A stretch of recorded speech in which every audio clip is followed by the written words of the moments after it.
सत श्री अकाल जी, मैं हूं तरनजीत सिंह और मैं मौजूद हूं गुरुद्वारा जन्म अस्थान ननकाना साहब में, जहां बाबा गुरु नानक जी का 550वां जन्मदिन यानी गुरुपुरब मनाया जा रहा है। 1469 को बाबा गुरु नानक जी इसी मकाम पे ननकाना साहब में पैदा हुए। यहाँ से ज़िंदगी के सफ़र का आगाज़ किया, पूरी दुनिया गए, डिफरेंट जगहों पे पहुँचे, लोगों को रब से कनेक्ट किया, एक अल्लाह एक परवरदिगार का मैसेज दिया और लोगों को मोहब्बत के साथ जोड़ा। वैसे तो हर साल यहाँ गुरुपुरब मनाया जाता है, लेकिन चूंकि 550वां है तो पूरी दुनिया से सिख कौम की कोशिश है, लोगों की कोशिश है कि वो ननकाना साहब आए, यहाँ सेलिब्रेट करें। वाहिगुरु जी का खालसा, वाहिगुरु जी की फतेह। असी अमेरिका की संगत एक हफ्ता होया इत्थे पाकिस्तान में आया नूं, स्पैशली बाबा गुरु नानक देव जी का ये जन्म का प्रोग्राम अटेंड करने वास्ते स्पैशली असी आए हाँ। पहली बारी आए हाँ तो सानू इन्ना अथाह प्यार पाकिस्तान की आवाम ने इन्ना प्यार दिता है, असी जिंदगी भर नहीं भुला सकते। असी बड़े शुक्रगुजार हाँ ते बड़े ममनून हाँ इन्हां दे कि सानू इन्हां ने सिर अखां ते बिठाया। पूरी दुनिया में जितने गुरुद्वाराज हैं, ऐतिहासिक यानी हिस्टोरिकल गुरुद्वाराज या नॉन हिस्टोरिकल कम्युनिटीज़ गुरुद्वाराज, वहाँ पे ये गुरुपुरब मनाया जा रहा है। लेकिन यहाँ पे मनाने की ख़ास वजह यह है कि चूँकि ये जाए पैदाइश है तो हर कोई यहाँ पहुँचना चाहता है और ये 550वां है तो किसी की ज़िंदगी में जब ये दूसरा दिन आएगा तो 50 साल बाद आएगा। तो हमारी खुशकिस्मती है कि आज हम ननकाना साहब पहुँचे हैं, 550वां जन्मदिन आपको दिखाएँ। बाबा गुरु नानक जी जो सिख मज़हब के बानी हैं और जिनका कलाम पूरी दुनिया में पहुंचा है, जिनको लोग मुख्तलिफ नामों से जानते हैं, कोई नानक शाह फ़कीर कहता है तो कोई बाबा गुरु नानक जी कहता है तो कोई मसीहा कहता है। तो बाबा गुरु नानक जी वो शख्सियत है जिन्होंने ज़ात पात से उठ के लोगों को अपनाया, जोड़ा, मज़हब का, ज़ातों का, ऊंच नीच का फ़र्क मिटाया और सब इंसानों को एक तरह से जोड़ा। बाबा गुरु नानक जी का जन्मदिन 550वां हम डिस्कवर पाकिस्तान के प्लेटफॉर्म से आपके लिए लेके आ रहे हैं। दिखाएंगे कि ये कैसे मनाए जा रहे हैं, लोगों की फीलिंग्स क्या है और जब यहाँ पे लोग आते हैं तो किस तरह की रिचुअल, किस तरह की कल्चर की चीज़ें, किस तरह की इबादत यहाँ परफॉर्म होती है।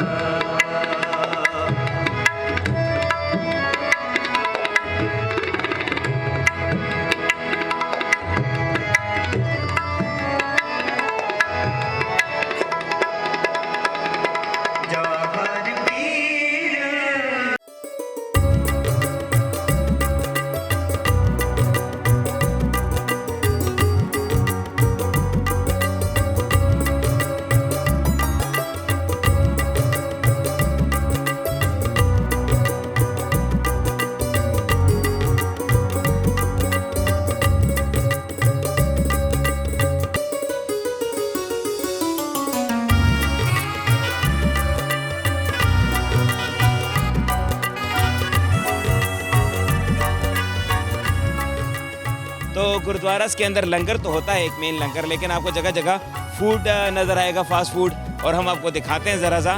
जो गुरुद्वारा के अंदर आपको जगह जगह फूड स्टॉल मिलेंगे, कुछ ऐसे ही मिलेंगे कागज़ के टुकड़े पे, कहीं छोटी प्लेट में। मैं भी ज़रा ट्राई कर लेता हूँ। तो है क्या, if I find my favourite that is jalebi, मैं थोड़ा खाऊँगा वरना अदरवाइज़ नॉट। बट तो आपको गुरुद्वारे में जब आप आएँगे, किसी भी गुरुद्वारे में जब फेस्टिवल हो, रूटीन में तो आपको एक लंगर हॉल नज़र आएगा, लेकिन फेस्टिवल के दिनों में मिठाई हो गई, पकौड़े हो गए, ये लोग अपनी श्रद्धा से या अपनी रिस्पैक्ट से बनवाते हैं ते जड़ा भी आंदा उन्हें खवाते हैं ते बार बार मतलब खा के बंदा थक जाता है। अच्छा जी, there we have jalebi, there the pakora, there the tea. चूँकि ये गुरुपुरब भी है, खुशी का मौका भी है, तो उस खुशी के मौके का इजहार जो है वो डिफरेंट लोग अपने अंदाज से करते हैं। फ्रॉम अराउंड द वर्ल्ड जो लोग गुरुद्वाराज में आते हैं वो सेवा करते हैं, किसी को खाना खिलाना, किसी को चाय पिलाना, किसी को गाइड करना, ये सेवा कहलाता है। और सिख मज़हब में जो इबादत है उसके बाद दूसरा बड़ा दर्जा है सेवा का।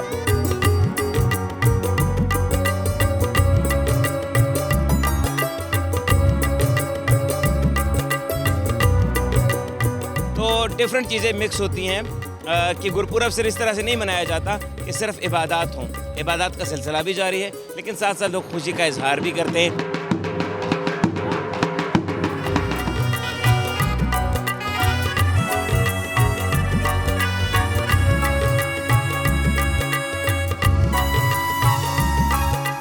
गुरुद्वारे के अंदर जो लोग इबादत के लिए जाते हैं एक प्रोसेस के थ्रू जाते हैं। सबसे पहले हम अपने शूज़ सबमिट करवाते हैं, जिसको जोड़ा घर कहा जाता है, यानी जूते जहाँ रखे जाते हैं। वो फ्री ऑफ कॉस्ट भी होती है और उसके अलावा आपके शूज़ आपको पॉलिश मिलती है। तो हम भी एक प्रोसेस के थ्रू जाते हैं, आपको दिखाते हैं कि गुरुद्वारे की जिसको हम मर्यादा कहते हैं, यानी कोड ऑफ कंडक्ट या रूल्स, वो क्या है।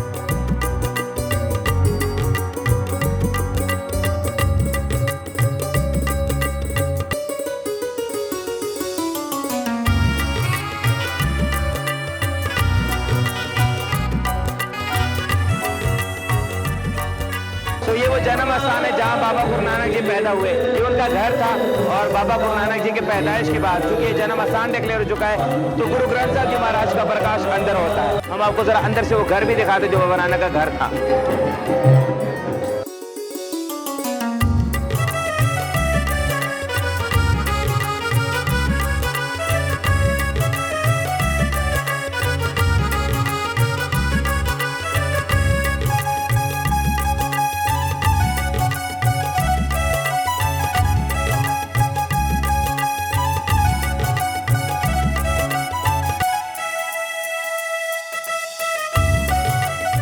ये वो तारीखी कुआं है जो बाबा गुरु नानक जी के घर के अंदर था और उनकी जो फैमिली थी, चूंकि वो राय बुलार के तलवंडी यानी मौजूदा ननकाना साहब उनके मेयर के बड़े करीब थे और उनके मुंशी थे, तो बाबा नानक के घर का जो उनके फादर थे मेहता कल्याण दास, उन्होंने एक कुआं बनवाया था, उनके ये घर के लिए था।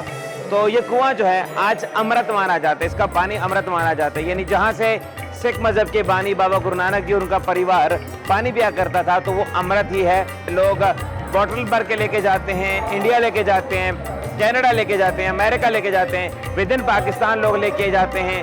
तो अमृत जो यहाँ से है वो इस कुएं से निकाला जा रहा है। ननकाना साहब में एक ही पानी अमृत है और वो इस कुएं का पानी अमृत है।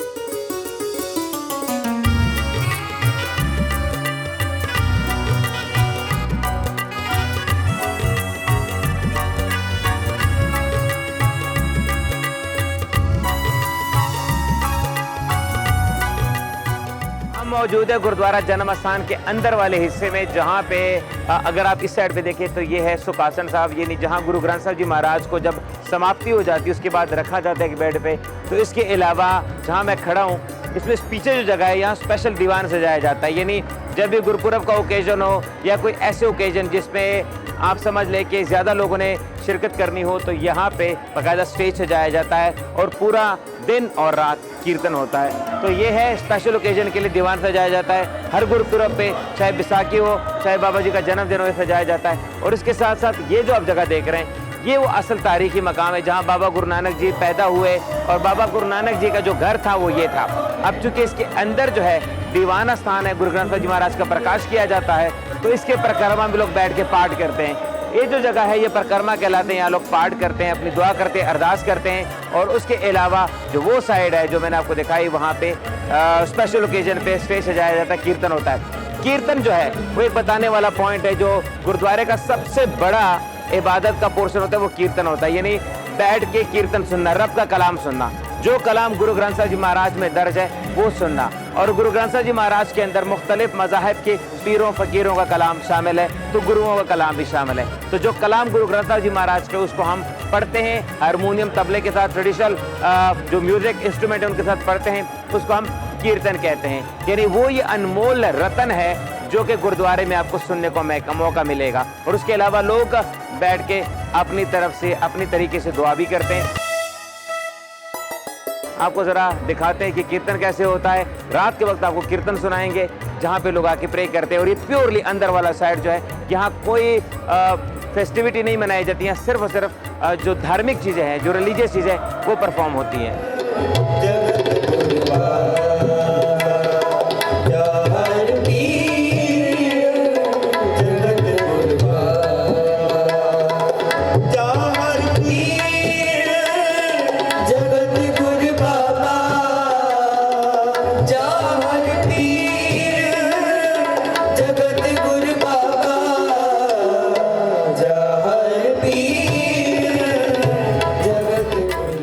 साढ़े नाल मौजूद ने ਪ੍ਰੇਮ ਸਿੰਘ ਜੀ ਜਿਹੜੇ ਕਿ ਹੈੱਡ ਗ੍ਰੰਥੀ ਨੇ ਗੁਰਦੁਆਰਾ ਜਨਮ ਅਸਥਾਨ ਨਨਕਾਣਾ ਸਾਹਿਬ ਦੇ। ਗਿਆਨੀ ਜੀ, ਨਨਕਾਣਾ ਸਾਹਿਬ ਦੀ ਹਿਸਟਰੀ ਤੇ ਬਾਬਾ ਗੁਰੂ ਨਾਨਕ ਜੀ ਦੇ ਪਰਿਵਾਰ ਦਾ ਨਨਕਾਣਾ ਸਾਹਿਬ ਨਾਲ ਤਾਲੁਕ ਉਹ ਜ਼ਰਾ ਦੱਸੋ ਤਾਂ ਕਿ ਸਾਰਿਆਂ ਨੂੰ ਪਤਾ ਚੱਲ ਜਾਏ। ਸਭ ਤੋਂ ਪਹਿਲੇ ਵਾਹਿਗੁਰੂ ਜੀ ਕਾ ਖਾਲਸਾ ਵਾਹਿਗੁਰੂ ਜੀ ਕੀ ਫਤਿਹ। ਅੱਜ ਜਿੱਥੇ ਆਪਾਂ ਖੜੇ ਹਾਂ ਇਹ ਉਹ ਪਵਿੱਤਰ ਸਥਾਨ ਹੈ ਜਿੱਥੇ ਸ੍ਰੀ ਗੁਰੂ ਨਾਨਕ ਦੇਵ ਜੀ ਦਾ ਜਨਮ ਹੋਇਆ। ਤੇ ਜਦੋਂ ਅਸੀਂ ਨਨਕਾਣਾ ਸਾਹਿਬ ਦੀ ਹਿਸਟਰੀ ਬਾਰੇ ਜਾਣਦੇ ਹਾਂ ਤੇ ਇੱਕ ਬੜੀ ਖੁਸ਼ੀ ਹੁੰਦੀ ਹੈ ਕਿ ਇਹ ਉਹ ਪਵਿੱਤਰ ਸਥਾਨ ਹੈ, ਉਹ ਪਵਿੱਤਰ ਸ਼ਹਿਰ ਧਰਤੀ ਜਿਹਨੂੰ ਪਹਿਲੇ ਰਾਏ ਭੋਈ ਦੀ ਤਲਵੰਡੀ ਕਿਹਾ ਜਾਂਦਾ ਸੀ। ਔਰ ਇਹ ਰਾਏ ਭੋਈ ਦੀ ਤਲਵੰਡੀ ਜਿਹੜੀ ਹੈ, ਜਦੋਂ ਇੱਥੇ 1469 ਈਸਵੀ ਦੇ ਵਿੱਚ ਇੱਥੇ ਗੁਰੂ ਨਾਨਕ ਪਾਤਸ਼ਾਹ ਦਾ ਅਵਤਾਰ ਹੋਇਆ, ਜਨਮ ਹੋਇਆ ਇੱਥੇ, ਤੇ ਗੁਰੂ ਨਾਨਕ ਪਾਤਸ਼ਾਹ ਦੇ ਇਸ ਧਰਤੀ ਤੇ ਇਸ ਸ਼ਹਿਰ ਦੇ ਵਿੱਚ ਜਦੋਂ ਕੌਤਕ ਵਰਤੇ ਨੇ ਤੇ ਇੱਥੋਂ ਦੇ ਖਾਸ ਕਰ ਜਿਹੜੇ ਰਾਏ ਬੁਲਾਰ ਜੀ ਸੀ ਭੱਟੀ ਫੈਮਿਲੀ ਦੇ, ਉਹਨਾਂ ਨੇ ਆਪ ਜੀ ਦੀ ਬੜੀ ਸੰਗਤ ਕੀਤੀ ਔਰ ਆਪ ਜੀ ਦੀ ਜੋ ਬਚਪਨ ਦੇ ਵਿੱਚ ਆਪ ਦੀਆਂ ਕਰਾਮਾਤਾਂ ਕੌਤਕ ਦੇਖੇ ਤੇ ਉਹ ਬੜੇ ਆਪ ਜੀ ਤੋਂ ਪ੍ਰਭਾਵਿਤ ਸੀ ਔਰ ਇਹ ਦਿਲੋਂ ਇਸ ਚੀਜ਼ ਨੂੰ ਸਵੀਕਾਰ ਕਰਦੇ ਸੀ ਕਿ ਗੁਰੂ ਨਾਨਕ ਪਾਤਸ਼ਾਹ ਰੱਬ ਦਾ ਰੂਪ ਨੇ, ਰੱਬ ਦੇ ਨੇਕ ਵਲੀ ਨੇ। ਸੋ ਰਾਏ ਬੁਲਾਰ ਜੀ ਨੇ ਜੋ ਆਪਣੀ ਅੱਧੀ ਜਾਗੀਰ ਜੋ ਇੱਕ ਸਾਡੀ ਹਿਸਟਰੀ 'ਚ ਲਿਖੀ ਜਾ ਰਹੀ ਹੈ ਚੀਜ਼ ਕਿ 750 ਮਰਬਾ ਜ਼ਮੀਨ ਜਿਹੜੀ ਹੈ ਉਹ ਗੁਰੂ ਨਾਨਕ ਸਾਹਿਬ ਦੇ ਨਾਮ ਕੀਤੀ ਔਰ ਫਿਰ ਇਸ ਨਗਰ ਦਾ ਜਿਹੜਾ ਨਾਮ ਸੀ ਰਾਏ ਭੋਈ ਤਲਵੰਡੀ ਉਹਨਾਂ ਦੇ ਬਜ਼ੁਰਗਾਂ ਦੇ ਨਾਮ ਤੇ ਸੀ, ਉਹ ਵੀ ਉਹਨਾਂ ਨੇ ਗੁਰੂ ਸਾਹਿਬ ਦੀ ਸ਼ਰਧਾ ਭਾਵਨਾ 'ਚ ਆ ਕੇ ਉਸ ਨੂੰ ਬਦਲਿਆ ਔਰ ਇਹਦਾ ਨਾਮ ਜਿਹੜਾ ਹੈ ਨਾਨਕ ਆਣਾ ਰੱਖਿਆ। 550ਵਾਂ ਜਿਹੜਾ ਜਨਮ ਦਿਨ ਮਨਾਇਆ ਜਾ ਰਿਹਾ ਹੈ, ਕਿੰਨੀ ਸੰਗਤ ਆਈ ਹੈ ਤੇ ਕੀ ਫਰਕ ਹੈ ਇਸ ਗੁਰਪੁਰਬ ਤੇ ਬਾਕੀ ਗੁਰਪੁਰਬ 'ਚ? ਮੈਂ ਸਮਝਦਾ ਕਿ ਜਿਹੜਾ ਇਹ ਗੁਰਪੁਰਬ ਅਸੀਂ 550ਵਾਂ ਸਾਲ ਗੁਰੂ ਸਾਹਿਬ ਦਾ ਮਨਾ ਰਹੇ ਹਾਂ, ਫ਼ਰਕ ਤੇ ਬਹੁਤ ਜ਼ਿਆਦਾ ਹੈ। ਗਵਰਨਮੈਂਟ ਪਾਕਿਸਤਾਨ ਨੇ, ATP ਬੋਰਡ, ਪਾਕਿਸਤਾਨ ਗੁਰਦੁਆਰਾ ਪ੍ਰਬੰਧਕ ਕਮੇਟੀ ਨੇ ਬਹੁਤ ਉੱਚੇ ਲੈਵਲ ਤੇ ਤਿਆਰੀਆਂ ਵੀ ਕੀਤੀਆਂ ਨੇ, ਲੇਕਿਨ ਸੰਗਤਾਂ ਦਾ ਬਹੁਤ ਵੱਡਾ ਇੱਕ ਮੈਂ ਹੜ੍ਹ ਕਹਾਂਗਾ ਕਿ ਬਹੁਤ ਸਾਰੀਆਂ ਸੰਗਤਾਂ ਇੱਥੇ ਇਸ ਵੇਲੇ ਮੌਜੂਦ ਨੇ। ਗੁਰੂ ਸਾਹਿਬ ਦਾ 550ਵਾਂ ਪ੍ਰਕਾਸ਼ ਬਣਾਉਣ ਵਾਸਤੇ ਆਈਆਂ ਨੇ। ਸੋ ਸਾਡੇ ਡਿਸਟ੍ਰਿਕਟ ਗਵਰਨਮੈਂਟ ਨੇ ਬਹੁਤ ਉੱਚੀ ਲੈਵਲ ਤੇ ਤਿਆਰੀਆਂ ਕੀਤੀਆਂ ਨੇ ਔਰ ਸੰਗਤ ਦਾ ਬਹੁਤ ਵੱਡਾ ਇਕੱਠ ਹੈ। ਔਰ ਤੁਸੀਂ ਦੇਖ ਰਹੇ ਹੋ ਕਿ ਲੰਗਰਾਂ ਦੇ ਵਿੱਚ ਮੇਨ ਸਥਾਨ ਵਿੱਚ ਜਿੱਥੇ ਕੀਰਤਨ ਹੋ ਰਿਹਾ ਉੱਥੇ ਬਹੁਤ ਜ਼ਿਆਦਾ ਸੰਗਤਾਂ ਦਾ ਭੀੜ ਹੈ। ਮੇਨ ਗੇਟ ਤੁਸੀਂ ਚਲੇ ਜਾਓ ਔਰ ਜਿੰਨੀ ਸੰਗਤ ਤੁਹਾਨੂੰ ਨਜ਼ਰ ਆ ਰਹੀ ਹੈ ਇਸ ਤੋਂ ਬਹੁਤ ਜ਼ਿਆਦਾ ਸੰਗਤ ਜਿਹੜੀ ਇਸ ਵੇਲੇ ਨਗਰ ਕੀਰਤਨ ਦੇ ਵਿੱਚ ਸ਼ਾਮਲ ਹੈ। ਸੋ ਮੇਰਾ ਖਿਆਲ ਹੈ ਕਿ ਬਹੁਤ ਜ਼ਿਆਦਾ ਸੰਗਤ ਆਈ ਔਰ ਬੜਾ ਇੱਕ ਰਸ ਬਣਿਆ ਹੋਇਆ ਹੈ। ਜਿਸ ਦੀਆਂ ਇਹ ਵਡਿਆਈਆਂ ਕਹਿ ਨਾਨਕ ਸੁਣੋ ਸੰਤੋ, ਸ਼ਬਦ ਕਰੋ ਪਿਆਰੋ, ਸਾਚਾ ਨਾਮ ਮੇਰਾ ਆਧਾਰੋ। ਵਾਜੇ ਪੰਜ ਸ਼ਬਦ ਤਿਤ ਘਰ ਸੁਭਾਗੈ, ਘਰ ਸੁਭਾਗੈ ਸ਼ਬਦ ਵਾਜੇ, ਕਲਾ ਜਿਤ ਘਰ ਧਾਰੀਆ।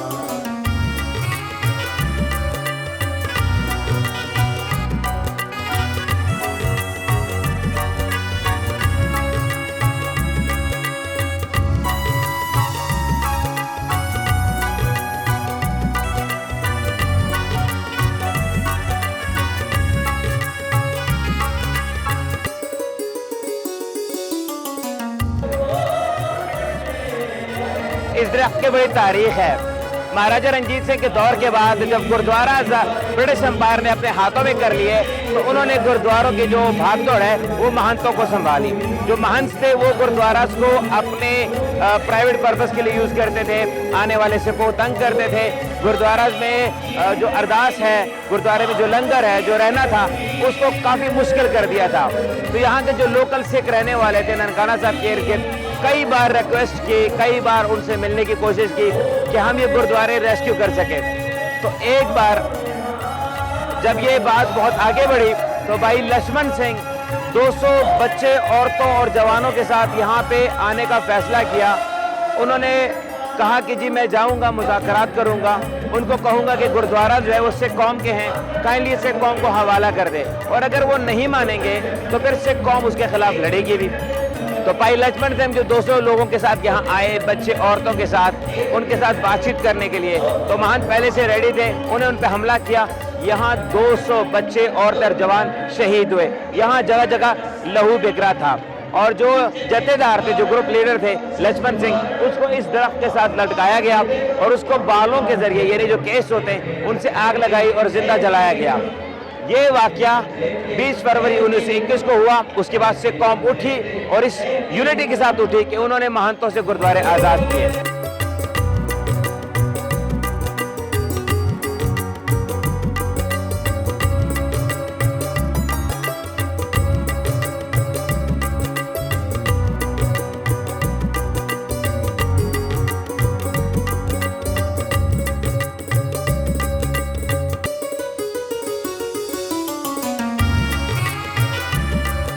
सिख मजहब के रिचुअल के अनुसार जो गुरु ग्रंथ साहब जी महाराज है, जो होली बुक है, चूंकि उसको हम जिंदा मानते हैं, जागदी जोत मानते हैं, क्योंकि उसमें रब का कलाम है।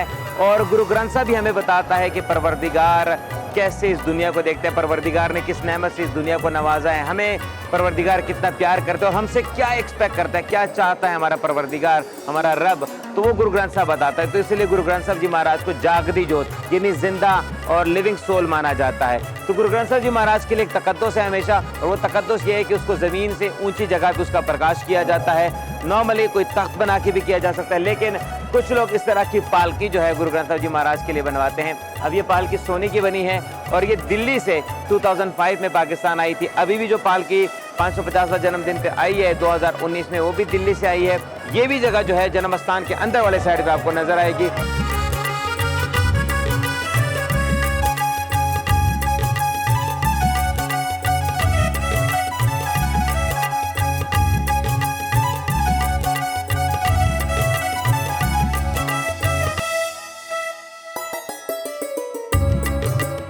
ਵਾਹਿਗੁਰੂ ਜੀ ਕਾ ਖਾਲਸਾ ਵਾਹਿਗੁਰੂ ਜੀ ਕੀ ਫਤਿਹ।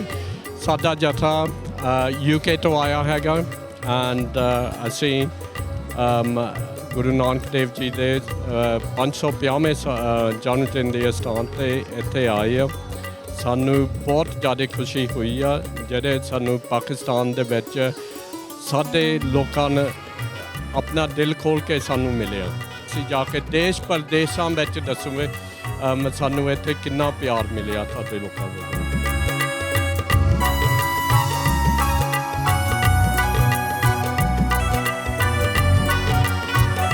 Discover Pakistan is all about discovering Pakistan. और ननकाना साहब जो है वो पाकिस्तान के अंदर है और ये वो अट्रैक्शन है जिसकी वजह से पूरी दुनिया से सिख चल के आते हैं, ट्रिब्यूट पेश करते हैं। यहाँ पे अखंड पाठ आरंभ होता है और हर साल बाबा गुरु नानक जी का जन्मदिन मनाया जाता है। अभी भी बाबा गुरु नानक जी का जन्मदिन मनाया गया, लेकिन स्पेशल बात ये थी कि ये 550वां जन्मदिन था। This is your host Taranjeet Singh signing out. Take care of yourself. Gurpurab की सबको बहुत बहुत बधाई हो। बाबा गुरु नानक जी का जन्मदिन आप सबको बहुत बहुत मुबारक हो। Take care and good bye.